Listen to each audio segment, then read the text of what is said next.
உங்களுக்கு கோவம் வருமா? இப்படி கேட்டு கேட்டே கோவம் வந்துடும். கீப் கூல் அப்படின்னு சொல்லியே you will really get heated அப். இந்த கோவம் வந்தா என்னெல்லாம் பண்ணும்? தனி வீடாக இருந்தது அப்படின்னா நம்ம வீட்டுல கத்துறது நமக்கு மட்டும் கேட்கும். 10 வீடு இருக்கக்கூடிய ஒரு வீதியில இருக்கோம் அப்படின்னா 10 வீட்டுக்கும் கேக்குதான்னு பாத்துப்போம். அபார்ட்மெண்ட்ல இருந்தா நம்ம வீட்டுல கத்துனா 4 பேருக்கு கண்டிப்பா கேட்கும். சில சமயம் நம்ம கத்துறது கேக்குதா இல்ல கேட்கணும்னே கத்துறோமா, இதுவும் நமக்கு தெரியறது இல்ல. கத்தி முடிச்சு வெளியில வந்ததுக்கு அப்புறம் கொஞ்சம் கூச்சமா இருக்கும், கொஞ்சம் வெக்கமா இருக்கும். வாயை விட்டு வார்த்தை வெளியில போயிடுச்சு அப்படின்னா இந்த உதடையும் பல்லையும் நாக்கையும் தாண்டி வார்த்தைகள் வெளியில சிந்தியாச்சுன்னு வைங்களேன்.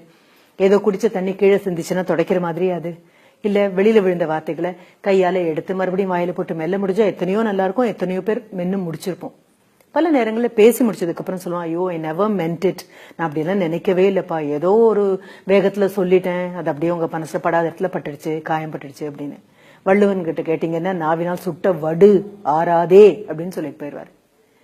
Have you ever tried? முயற்சி பண்ணி பார்த்திருக்கீங்களா இந்த கோவத்தை கட்டுப்படுத்துறதுக்கு? இந்த கோவம் வரும்போது ஏன் கத்துறோம் அப்படின்னு. குழந்தைங்க நம்ம கத்துறத பார்த்துட்டே இருக்கும். கத்துனா மத்தவங்க பயந்து அடங்கி போறதையும் பார்க்கும். நாளைக்கு அதே ஆயுதத்தை கையில எடுத்து தானும் கத்தும், நம்மள அடக்கும். அது நம்ம 4 பேர் முன்னால கத்துவோம் தெரிஞ்சது அப்படின்னாலே அடுத்த நிமிஷம் பக்கத்துல இருக்கவங்க எல்லாம் பயந்து போயிருவாங்க. கொஞ்சம் கூட நாகரிகம் இல்லாம 4 பேர் முன்னால கத்திடுவாருப்பா அப்படின்னு. குழந்தைங்களும் வீட்டுக்கு யாராவது வந்தா அவங்க முன்னால கத்தி நமக்கு கொஞ்சம் வெட்கத்தை ஏற்படுத்தும். அது எப்படி கத்தல் வருது, இந்த கோபமும் கத்தலும் எப்படி கூட கூட போகுதுன்னு பாக்கலாமா? ஒரு முனிவர் வந்துட்டு இருந்தாராம். வந்து ஒரு பெரிய ஆசிரமத்துக்குள்ள வராரு. அவருடைய சீடர்கள் தாங்க இருக்கிறவங்க. ஒரு 15-20 பேர் இருப்பாங்க. காய்ச்சி மூச்சுன்னு கத்திட்டு இருக்காங்க. ஒருத்தர் கழுத்துல ஒருத்தர் கை மாறி ஒருத்தர் கழுத்தை பிடிச்சுக்கிட்டு கொன்னுடுற மாதிரி கொலவெறியா இருக்கு. இவர் வந்து கூவுறாரு, பேசுறாரு, ஒத்தத்திரியா தட்டி திருப்புறாரு. யாரும் திரும்புறதே இல்லை. அப்புறம் கொஞ்ச நேரத்துக்கு அப்புறம் எல்லாரும் தாங்களே அமைதியாய் திரும்பி பாக்குறாரு. இவங்க அத்தனை பேருக்கும் ஆசிரியராக இருக்கக்கூடிய அந்த துறவி, அந்த முனிவர் என்ன பண்றாரு அப்படின்னா, என்ன ஆச்சு இப்படி கத்துன்னு கத்துறீங்க, உங்களுக்கு என்ன பிரச்சனை அப்படின்னு. உடனே சொல்றாங்க, அது கோவம் வந்துருச்சு. அதனால கோவம் தானே வந்தது, கோவம் வந்தா குரல் எதுக்கு உயருதுப்பா அப்படின்னு. இந்த கோவம் வரும்போது என்ன ஆகுதுன்னு தெரியல, குரல் தன்னை போல உயர்ந்துருது. இப்போ ஒரு ரொம்ப அமைதியா சொல்றாரு. சரி, ஏன் இந்த கோவம் வர்றதுக்கும் குரல் உயர்றதுக்கும் என்ன சம்மதம்னு பாக்கலாமா? முதல்ல இந்த கோவம் என்ன பண்ணும் தெரியுமா?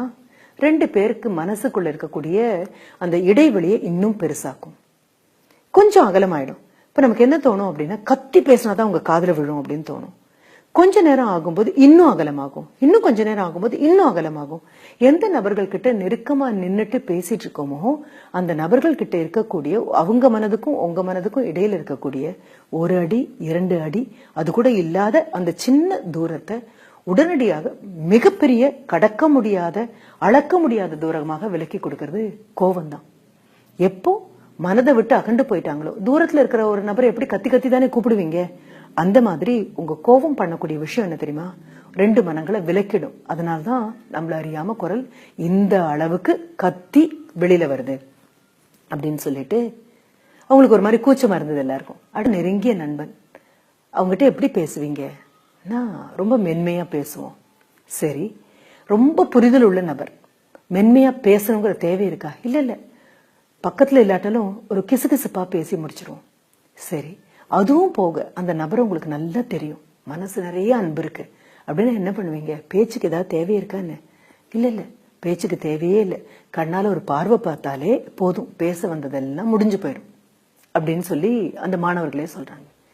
அந்த ஆசிரியர் காமிச்ச அதே தான் நான் உங்ககிட்ட திருப்பி காண்பிக்கிறேன். காலவேளை அவசரத்துல குழந்தைகிட்ட கோவம் வரும்போதோ, கணவன் கிட்ட கோவம் வரும்போதோ, இல்ல நம்ம சொன்ன வேலையை செய்யாத நம்மளுடைய சபார்டினேட் சக ஊழியர் மேல கோவம் வரும்பொழுதோ, கோவம் முதல்ல பண்ணக்கூடிய மிக திறமையான உங்களுக்கும் எனக்கும் கண்ணுக்கு தெரியாத ஒரு செயல் என்ன தெரியுமா? தூரத்தை அதிகப்படுத்துறது. 2 நபர்களுக்கு நட்பு ரீதியாக பக்கத்துல இருக்கக்கூடிய நபர்களுக்கு இடையில மிகப்பெரிய தூரத்தை, கடக்க முடியாத தூரத்தை உருவாக்க கோவத்தால முடியும். உங்களுக்கு அது என்னைக்குமே புரியாது, அது நீங்க கண்ணால கூட பார்த்ததில்லை. ஒரு பொருளை உங்க முன்னால வச்சிருக்கோம், அதை உங்களை விட்டு நகர்த்தி வைக்கிறோம், இது கண்ணால பார்க்கக்கூடிய செயல். ஒரு புத்தகத்தை உங்க முன்னால வைக்கிறேன், அதை நகர்த்தி வைக்கிறேன், இது உங்க கண்ணால பார்க்கக்கூடிய செயல். உங்க கண்ணால பார்க்க முடியாத செயல் என்ன தெரியுமா? 2 மனங்கள் விலகி போறது. 2 மனங்கள் விலகி போகிறதுக்கு ஒரு அரை செகண்டுக்குள்ள கோவத்தால அதை கொண்டு வர முடியும். எப்போ உங்க குரல் உயருதோ, எப்போ உங்க கட்டுப்பாட்டை மீறி காதலையும் மூக்கலையும் புகை வர மாதிரி குரல் ஓங்கி கத்துறீங்களோ அப்பெல்லாம் நினைச்சுக்கோங்க, உங்க குரல் ஓங்குறதுக்கு 1 வினாடி முன்னால எந்த நபர் உங்க மனதுல இணக்கமா இருந்தாரோ பக்கத்துல இருந்தாரோ அந்த நபரை தான் கண் கொள்ளாம தூக்கி வீசுறோம். எந்த நபர்கிட்ட உங்களுக்கு அன்பு இருக்கோ, எந்த நபர்கிட்ட மரியாதை இருக்கோ, எந்த நபர்கிட்ட நட்பு இருக்கோ, அப்ப தன்னை போல குரல் குறைஞ்சிரும். வால்யூம் வேண்டவே வேண்டாம். உரத்து பேசுறதெல்லாம் உண்மை அப்படிங்கறதெல்லாம் ரொம்ப அழகான பொய். அது உரத்து பேசினாலும் உண்மை இல்லாம இருக்கலாம். ரொம்ப நெருக்கமான நபர்கள் கிட்ட ஒரு அம்மா தூங்கிட்டு இருக்கக்கூடிய தன்னுடைய குழந்தைய தூளில பிரிச்சு பார்க்கும்போது ஒரு புன்னகை போதும் அவளுக்கு அதனுடைய உடல் நலம் எப்படி இருக்குன்னு புரிஞ்சுக்க.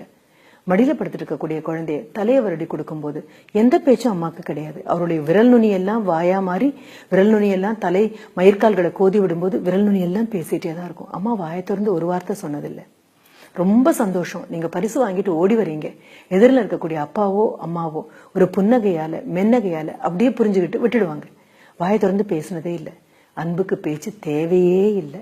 அன்பை பொறுத்த வரைக்கும் பேச்செல்லாம் வெறும் ஆடம்பரம் தான், கூச்சல் தான். அன்பு மனசுல நிறையும் பொழுது வீட்டுல சத்தம் இருக்காது, வீட்டுல குரல் ஒங்க மாட்டோம். ஒரு காலத்துல எங்க வீட்டுல ஒரு நாய் வளர்த்துட்டு இருந்தோம். அதுக்கு இந்த கூச்சல் போட்டா பிடிக்கவே பிடிக்காது. வீட்டுல யாராவது 2 பேருக்கு குரல் கொஞ்சம் உயர ஆரம்பிச்சது அப்படின்னாலே வீட்டினுடைய கதவை ரொம்ப பெருசா பராண்ட ஆரம்பிக்கும் தன் நகத்தால. கதவை திறந்து பார்த்தோம் அப்படின்னா எங்க முகத்தை பார்த்துட்டு மூக்க தூக்கிட்டு கண்ணுக்குள்ள பார்த்துட்டு ஊ ஊ ஊ அப்படின்னு ஒரு மாதிரி சத்தம் எழுப்போம். என்ன சொல்ல வந்தது அப்படின்னா, எதுக்காக அமைதியா போகக்கூடிய வாழ்க்கையில் எதுக்காக சத்தம் போடுறீங்க? பறவைகள் தேவைன்னா சத்தம் போடுது, விலங்குகள் தேவைன்னா சத்தம் போடுது. மனிதனுக்கு தேவையில்லாத போது, மற்றவர்களுடைய அன்பு தேவையில்லாத போது நம்ம சத்தம் போடுறோம்.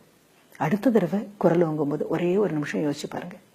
மனசுல இருக்கிற நபரை தூக்கி வீசினா மட்டும்தான் குரல் ஓங்கும்.